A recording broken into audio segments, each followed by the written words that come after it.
दिल को झकझोर देने वाली कहानी। हेलो माँ, मैं राजू बोल रहा हूँ। कैसी हो माँ? मैं ठीक हूँ बेटे। ये बताओ तुम और बहू दोनों कैसे हो? हम दोनों ठीक हैं। माँ, आपकी बहुत याद आती है। अच्छा सुनो माँ, मैं अगले महीने इंडिया आ रहा हूँ तुम्हें लेने। क्या? हाँ माँ, अब हम सब साथ ही रहेंगे। नीतू कह रही थी माँ जी को अमेरिका ले आओ, वहाँ अकेली बहुत परेशान हो रही होंगी। हेलो, सुन रही हो माँ?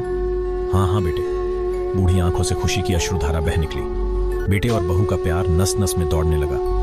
जीवन के 70 साल गुजार चुकी सावित्री ने जल्दी से अपने पल्लू से आंसू पोंछे और बेटे से बात करने लगी। पूरे 2 साल बाद बेटा घर आ रहा था। बूढ़ी सावित्री ने मोहल्ले भर में दौड़ दौड़ कर यह खबर सबको सुना दी। सभी खुश थे कि चलो बुढ़ापा चैन से बेटे और बहू के साथ गुजर जाएगा। राजू अकेला आया था।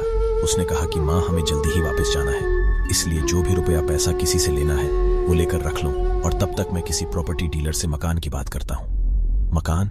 माँ ने पूछा। हाँ माँ, अब ये मकान बेचना पड़ेगा, वरना कौन इसकी देखभाल करेगा? हम सब तो अब अमेरिका में ही रहेंगे। बूढ़ी आंखों ने मकान के कोने कोने को ऐसे निहारा जैसे किसी अबोध बच्चे को सहला रही हो।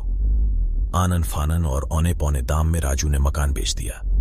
सावित्री देवी ने वो जरूरी सामान समेटा जिससे उनको बहुत ज्यादा लगाव था। राजू टैक्सी मंगवा चुका था। एयरपोर्ट पहुंचकर राजू ने कहा, माँ तुम यहां बैठो, मैं अंदर जाकर सामान की जांच और बोर्डिंग और वीजा का काम निपटा लेता हूं। ठीक है बेटे। सावित्री देवी वहीं पास की बेंच पर बैठ गई। काफी समय बीत चुका था।